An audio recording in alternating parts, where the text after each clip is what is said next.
Hello everyone, जय माता जी। तो एक बार फिर से आप लोगों का स्वागत है मेरे चैनल सुनीता की दुनिया व्लॉग में। तो जी आज सैटरडे है और आज दशहरा है और मैं कल जो है कन्या पूजन नहीं कर पाई थी क्योंकि कल हम लोगों ने अष्टमी का व्रत रखा था, अष्टमी वाला व्रत रखा था।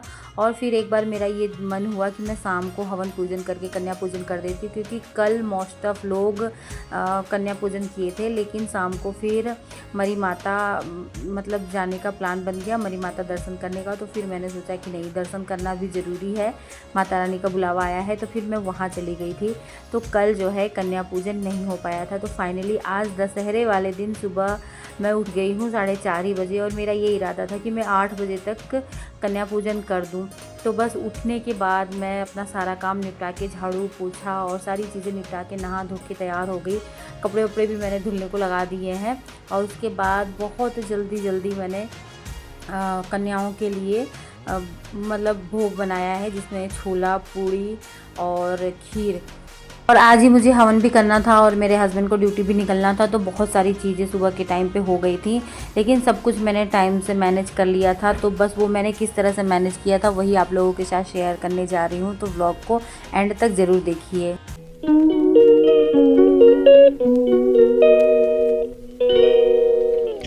तो जैसा कि मैंने बताया कि मैं सुबह 4:30 बजे उठ गई हूँ, और 4:30 बजे उठने के बाद अब मैं नीचे आ गई हूँ। तो नीचे आने के बाद सबसे पहले मैं पानी पीऊँगी। तो पानी गुनगुना होने के लिए मैं रख रही हूँ। और अब मैं जो भी रात में सारे बर्तन मैंने धुल दिए थे, वैसे तो रोज़ एक आध बर्तन छूट भी जाते थे जो मम्मी पापा लास्ट में खाते थे, लेकिन कल मैंने सारे ही बर्तन धुल दिए थे।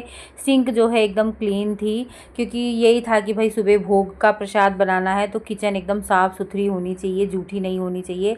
तो वो सारे बर्तन जो है अभी मैं इस टाइम लगा दे रही हूँ। रात में बर्तन गीले रहते हैं ना, इसलिए रात में नहीं लगाती हूँ। तो सुबह उठकर मेरा ये काम रहता है कि जो टोकरा है वो खाली करना, और बर्तन भी बहुत ज़्यादा हो गए थे रात में। तो उसके बाद अब मैं ना ये स्लैब पे एक बार कपड़ा मार दे रही हूँ। ये मेरी मतलब आदत ही है, सुबह चाहे जितनी भी किचन साफ़ हो एक बार किचन पे कपड़ा, गीला कपड़ा मैं ज़रूर मारती हूँ। उसके बाद रात में जो मैंने छोले भिगो के रखे थे ना, तो मैंने सोचा कि झाड़ू पोछा करने से पहले ये छोलों को मैं उबलने के लिए रख दे रही हूँ, क्योंकि इनको उबलने में ना टाइम लगता है। तो लो फ्लेम पे, मीडियम फ्लेम पे मैं छोलों में नमक डाल के रख दूँगी, तो ये धीरे धीरे अपना उबलेंगे। और साथ ही मैं दूध भी रख दूँगी उबलने के लिए, क्योंकि शाम को आते टाइम मंदिर से ना मैं दूध भी लेके आई थी। मेरे दिमाग में था कि खीर बनाना है, और जो दूध आता है डेली का वो दूध पूरा नहीं पड़ता, इसलिए मैं दूध भी लेके आई थी। तो लेकिन रात में इतना देर होने लगा था ना नाश्ता पानी करते करते, तो फिर मैंने उसको फ्रीज़र में रख दिया ये दूध का पैकेट। उसके बाद मैंने सोचा कि चलो इसको सुबह ही गर्म कर लेंगे। तो पन्नी सही थी, मैंने फ्रीज़र में रख दिया था ताकि ये फटे वटे ना। और अब जो है इसको मैं गर्म करने के लिए भी रख दे रही हूँ। तो धीमे धीमे आँच पे मेरा ये 2 काम होता रहेगा, और एक तरफ मैं अपना झाड़ू पोछा लगाने का काम कर लूँगी। तो दूध मैंने फ्रीज़र में रख दिया था ना, तो दूध जो है आधा जो है वो बर्फ़ बन गया था, लेकिन आधा ठीक ठाक था, क्योंकि ये पन्नी के अंदर था। अगर इसको डायरेक्ट पैकेट सहित में फ्रीज़र में रखती तो पूरा ही पत्थर हो गया होता। लेकिन अब मैंने दूध रख दिया है। दूध रखने के बाद अब मैं लगा लूँगी झाड़ू। और आज मैं झाड़ू पोछा दोनों लगाऊंगी। रोज़ मैं सिर्फ झाड़ू लगाती हूँ, लेकिन आज मैं पोछा भी लगा लूँगी पूरे ही घर में। वैसे रोज़ मैं क्या करती हूँ, जहाँ पर पूजा होती है वहाँ पोछा भी लगा लेती हूँ, क्योंकि मेरी हाउस हेल्पर ना 7:30 बजे आती है, उसके पहले मेरी पूजा पाठ सारा कुछ हो जाता है। तो मैं जहाँ पर पूजा होता है तो वहाँ पर पोछा लगा लेती थी, लेकिन आज मेरा ये था कि बस मुझे कोई डिस्टर्ब ना करे बीच में आके, तो मैं पोछा भी लगा लेती हूँ। तो मैंने ना झाड़ू लगा के पूरे ही घर में पोछा लगा दिया था। तो एक काम मेरा सुबह ये भी रहता है, ये जो दोनों डस्टबिन आप लोग देख रहे होंगे ना, एक ग्रीन और एक रेड, तो एक ग्रीन वाली डस्टबिन में सूखा कूड़ा रहता है, और रेड वाली में जो गीला कूड़ा, जो जूठन निकलती है ना खाने की, वो सारा कुछ रहता है। तो इसको ना मैं रोज़ सुबह सारी पन्नी इसकी बदल देती हूँ। रात में ही बदल देना चाहिए, लेकिन रात में ये रहता है अगर इसको मैं बाहर रख के आऊँ तो फिर बिल्ली विल्ली क्या करती है, उसको फाड़ देती है, इधर उधर खींच के फैला देती है। इसलिए मैं सुबह के टाइम इसको निकाल के बाहर रख देती हूँ, तो पापा ले जाकर इसको फेंक आते हैं या जानवर को दे आते हैं, जो भी जूठन रहता है। तो पन्नी उन्नी लगा के अब मैं पूरे ही घर में अच्छी तरह से लगा लूँगी झाड़ू। तो ये पैकेट मैं आप लोग को दिखा रही हूँ ना, ये एक साड़ी है, मैंने मीशो से ऑर्डर किया था मम्मी के लिए, और मम्मी ने पसंद करके ही इसको साड़ी को मंगाया था। और जब साड़ी आई थी तो उनको अच्छी भी लगी, लेकिन फिर 2 दिन के बाद कहने लगी कि मतलब मुझे नहीं अच्छी लग रही है, तो उसको फिर मैंने रिटर्न में डाला है, इसलिए ये पैकेट यहाँ पर पड़ा है। तो खैर अभी तो मैं लगा ले रही हूँ झाड़ू, और देखिए पूरे घर में झाड़ू लगाते लगाते मैं अपने मेन एंट्रेंस पे आ गई हूँ। और यहाँ पर भी लगाते हुए मैं सीधे बाहर चली जाऊँगी, और बाहर जितना भी मेरा पोर्च एरिया है सब अच्छी तरह से मैं झाड़ू लगाऊँगी। और झाड़ू लगाने में अगर मैं अच्छी तरह से व्यवस्थित झाड़ू लगाती हूँ तो कम से कम 20 से 25 मिनट लग जाता है, और अगर स्कूल रहता है तो मैं 15 मिनट में ही झाड़ू लगा लेती हूँ। तो जी झाड़ू लगा के अभी मैं फिर से किचन में आ गई हूँ। तो छोलों में सीटी आ चुकी है कई, और मैंने अपने लिए जीरा पानी यहाँ पे चढ़ा दिया है पीने के लिए, तो ये खौल रहा है। और दूध एकदम लो फ्लेम पे किया था ना, तो अभी इसमें उबाल नहीं आया है, तो इसको अभी मैं हाई फ्लेम पे कर दूँगी और इसके उबलने तक मैं इंतज़ार करूँगी। तब तक मैं जो चीज़ें मुझे यूज होनी है सब्जी में और सारी चीज़ों में वो सारा कुछ निकाल के रख लूँगी। मैंने आलू भी निकाल लिया था, मैंने सोचा ना कि मैं आलू की भी सब्ज़ी बना लूँगी, लेकिन फिर बाद में मेरा इरादा बदल गया। मैंने सोचा कि अगर आलू की सब्ज़ी भी बना लूँगी और छोला भी हो जाएगा ना, तो फिर खाना फेंका ही जाएगा। फिर क्योंकि हमारे घर में सब्जी वब्जी ना सब बहुत कम खाते हैं, मैं और मेरी मतलब सासू माँ ही सब्ज़ी ज़्यादा खाते हैं, तो इसलिए 2 तरह की सब्ज़ी हो जाती तो फिर वो वेस्ट ही होती। तो इसलिए फिर मैंने खाली बाद में छोला ही बनाया था। तो अब जो है दूध गर्म हो गया है, गैस मैंने एकदम बंद कर दिया है, और जीरा पानी भी मैंने पी लिया है। और अब मैं लगा ले रही हूँ पोछा। तो पोछा मैं पूरे ही घर में लगाऊंगी, जैसा कि मैंने बताया ही कि मेरी हाउस हेल्पर 7:30 बजे आएगी, और मेरा ये इरादा था कि मैं 7 बजे तक हवन पूजन कर लूँ, तो घर साफ़ सुथरा रहता है ना, तो अच्छा लगता है। और आज तो हवन पूजन होना था, कन्या पूजन होना था, तो फिर मैं उसके लिए ये काम छोड़ी नहीं। अच्छा, वो जब आई थी तो उसको कोई काम नीचे नहीं मिला, ऊपर खाली झाड़ू पोछा करना था, तो कहने लगी कि भाभी आप पहले बता दी होती मुझे तो मैं और जल्दी आ जाती। तो मैंने कहा चलो कोई नहीं, एक दिन मैं ही कर ली तो क्या ही दिक्कत है। तो बस अब यहाँ पर मैं पूरे ही घर में झाड़ू और पोछा लगा ले रही हूँ, और पोछा जो है बैठ के लगाना ही मुझे अच्छा लगता है। मैं कभी वाइपर का या कभी मैं ये नहीं सोचती हूँ कि मैं मोप मंगा लूँ। मुझे ये लगता है बहुत अच्छी वाली एक्सरसाइज इस तरह से हो जाती है, और बहुत कंफर्टेबली मैं इस तरह से पोछा लगाती हूँ। तो पोछा वोछा लगाने के बाद अब मैं आ गई हूँ ऊपर, और मैं जा रही थी नहाने। तो नहाने से पहले ना मैं कपड़े मैंने सोचा मशीन में लगा दूँ, ताकि मैं फिर इसको हाथों हाथ खंगाल दूंगी 10 मिनट। और इसमें सारे ना मेरे कपड़े थे 3-4 दिन के। अभी मैंने कपड़े धोने का जो अपना सिस्टम है वो चेंज कर दिया है। अब मैं इस तरह से धोती हूँ, एक दिन अपने कपड़े लगा देती हूँ, एक दिन बच्चों के लगा देती हूँ, एक दिन चादरें लगा देती हूँ। इस तरह से डेली ही कपड़े धुले जाते हैं। तो जी नहा धो के कपड़े उपड़े धो के अब ये देखिए मैं एकदम रेडी हो गई हूँ, बढ़िया साड़ी वाड़ी पहन ली हूँ, और ये एकदम ना कोरी ही साड़ी है। तो 16 श्रृंगार करके ही सुहागनों को पूजा पाठ करना चाहिए। तो अक्सर मैं ना ये पैरों में महावर लगाना भूल जाती हूँ, जल्दबाजी में काम इतना सारा हो जाता है, और करने वाली मैं इकलौती। आप देखना पूरे वीडियो में मैं हमेशा अकेले ही सारे काम मैनेज करती हूँ, कोई मेरी हेल्प नहीं कराता है। तो मैंने महावर भी लगा लिया है, और अब मैं जा रही थी नीचे जाने से पहले मैंने सोचा कि एक बार आप लोगों को बाहर का व्यू दे दूं अपने बालकनी से, क्योंकि सुबह का ये जो माहौल है ना मुझे पर्सनली बहुत अच्छा लगता है, तो मैं सोचती हूँ आप लोगों को भी दिखा दूँ।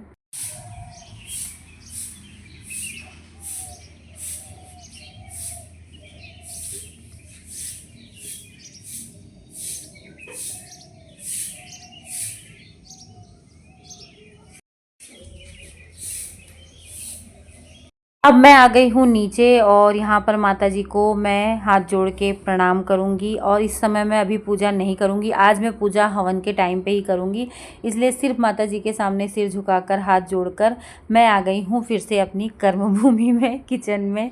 के बाद फिर से मैंने ना वो जो दूध गर्म किया था उसमें चावल और बाकी चीज़ें मैं डाल दूंगी। तो वही मैं यहाँ पे चावल देख रही थी, वैसे तो चावल साफ़ ही रहता है लेकिन एक बार देख लेती हूँ। और एक तरफ मैंने चढ़ा दिया है चाय, तो वही चाय ना बार बार उसमें उबाल आ रहा है, तो बार बार उसको भी मैं देखती जा रही हूँ और एक तरफ चावलों को धोती जा रही हूँ।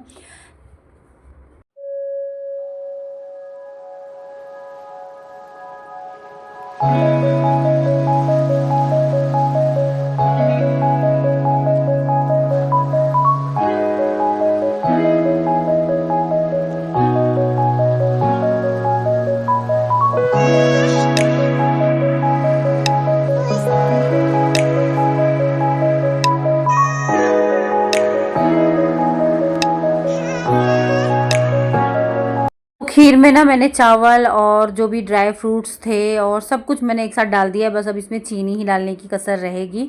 इलायची विलायची सब कुछ मैंने डाल दिया है और इसको बीच बीच में चलाती जा रही हूँ। और मैंने ना टमाटर और अदरक मसाले में बस यही पीसा है, बिना लहसुन प्याज वाला ही खाना बनेगा। और सच में इतना टेस्टी छोला बना था ना कि क्या बताऊँ, मतलब इतना टेस्टी तो शायद ना लहसुन प्याज डाल के भी नहीं बनता जितना टेस्टी आज का छोला बना था बिना लहसुन प्याज का।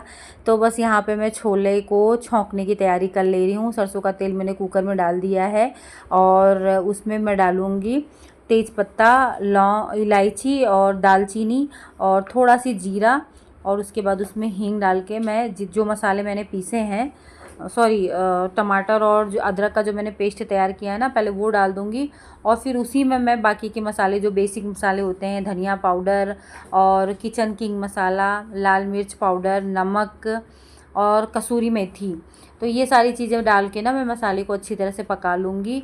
और मैं अलग से कोई छोला मसाला वसाला नहीं यूज करती हूँ। किचन किंग मसाला जो रहता है वो मतलब इनफ रहता है, मुझे लगता है टेस्ट अच्छा ही आ जाता है। चाहे पनीर हो, चाहे छोला हो, या कोई ऐसी कोई भी स्पेशल सब्ज़ी जब बनती है ना, तो उसमें मैं किचन किंग मसाला ही डाल देती हूँ। और डेली यूज़ में तो वही नॉर्मल जो मसाला मैं घर में तैयार करके रखती हूँ, धनिया, जीरा और काली मिर्च का जो पाउडर मैं तैयार करके रखती हूँ, वही नॉर्मल मसाला डेली यूज़ की सब्ज़ी में डालती हूँ।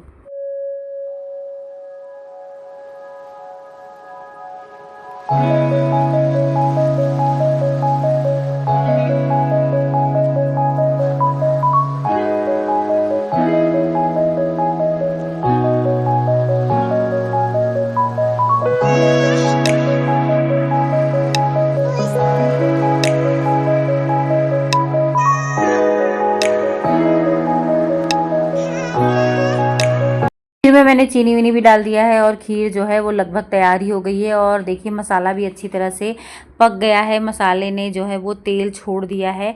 तो इसमें मैं अब छोड़ दूंगी चना, मतलब कि छोला। और ये मैं आप लोगों को खीर दिखा रही हूँ। खीर भी बहुत ज़्यादा टेस्टी बनी थी। और मैं बहुत मीठी खीर बनाती हूँ, मतलब मुझे हल्की मीठी चीज़ें या मतलब नहीं पसंद है। चाय भी मैं बहुत मीठी बनाती हूँ, खीर भी बहुत मीठी बनाती हूँ, और खीर बहुत अच्छी थी। तो अभी मैं मसालों में डाल दे रही हूँ छोला, जो कि मैं एक हाथ से कैमरा पकड़ी थी तो इधर उधर गिर रहा था। फिर मैंने कैमरा मतलब मोबाइल रख के दोनों हाथों से उसको डाला। उसके बाद कुकर बंद किया है। और आटा भी मैं चाल चुकी थी, मतलब थाली में छन्नी से छान चुकी थी। तो अब मैं आटा लगाऊंगी। तो आज मैं ना पूड़ियों का आटा लगा रही हूँ ना, तो इसमें नमकीन पूड़ी का आटा मैं लगाऊंगी।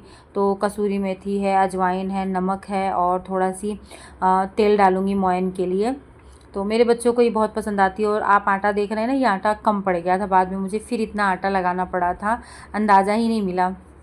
एक्चुअली पहले मेरा ये मन था कि मैं चावल भी बनाऊंगी, लेकिन जब मेरे हस्बैंड को जाना हुआ ड्यूटी और वो मुझे पहले नहीं बताए थे, अचानक से कहे कि मुझे निकलना है, तो फिर मैं चावल नहीं बना पाई। तो सब लोग फिर खाली पूड़ियाँ ही पूड़ियाँ खाए ना, तो पूड़ी के लिए कम था इतना आटा। अगर चावल बना होता तो पूरा पड़ जाता। तो अभी बेटा जी भी नहा के आ गए हैं और बिट्टू रानी को भी मेरे हस्बैंड ऊपर नहला धुला के तैयार कर रहे हैं, वो भी अपना नहा धो रहे हैं। और यहाँ पर मैं पूड़ी बना रही हूँ, पूड़ी बनाना शुरू कर दी हूँ। तो पूड़ी ना पहले मैं जो हवन के टाइम पे जो भोग लगाते हैं ना, वो 18 पूड़ियाँ, मतलब 9 जोटे होते हैं पूड़ियों के, वो मैं छोटी छोटी पूड़ियाँ 18 पूड़ियाँ पहले निकाल लूँगी। उसके बाद मैं सारी पूड़ियाँ बेल लूँगी कन्याओं को खिलाने के लिए, ताकि कन्याएँ आएँ तो बस खाली उनको खिलाना खिलाना रहे, ये नहीं कि पूड़ियाँ तलनी है। तो यहाँ पर फ़िलहाल तो मैं हवन की जो पूड़ी होती है ना छोटी वाली, वो बेल के उसको तल लूँगी।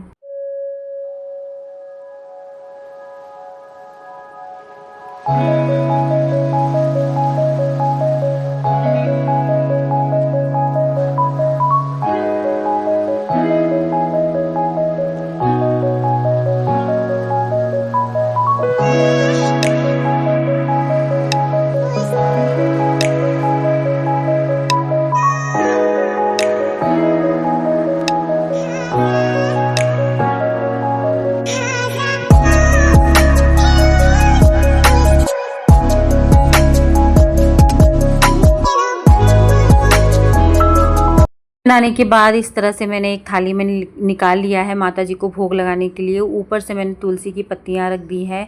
उसके बाद इसको ले जाके मैं माता जी के पास रख दूंगी और मैं करूंगी हवन की तैयारी। तो इसके आगे का जो व्लॉग है, हवन और कन्या पूजन का जो व्लॉग है, वो मैं आप लोगों से नेक्स्ट व्लॉग में शेयर करूँगी, क्योंकि ये वीडियो ऑलरेडी 14-15 मिनट की हो गई है। तो ये वाला वीडियो अगर आप लोगों को पसंद आया हो किसी भी वजह से तो वीडियो को लाइक कर दीजिएगा और चैनल को सब्सक्राइब कर दीजिएगा और आगे वाला वीडियो भी ज़रूर देखिएगा। तो चलिए फिर मिलते हैं आप लोगों से नेक्स्ट वीडियो में, तब तक के लिए जय माता जी।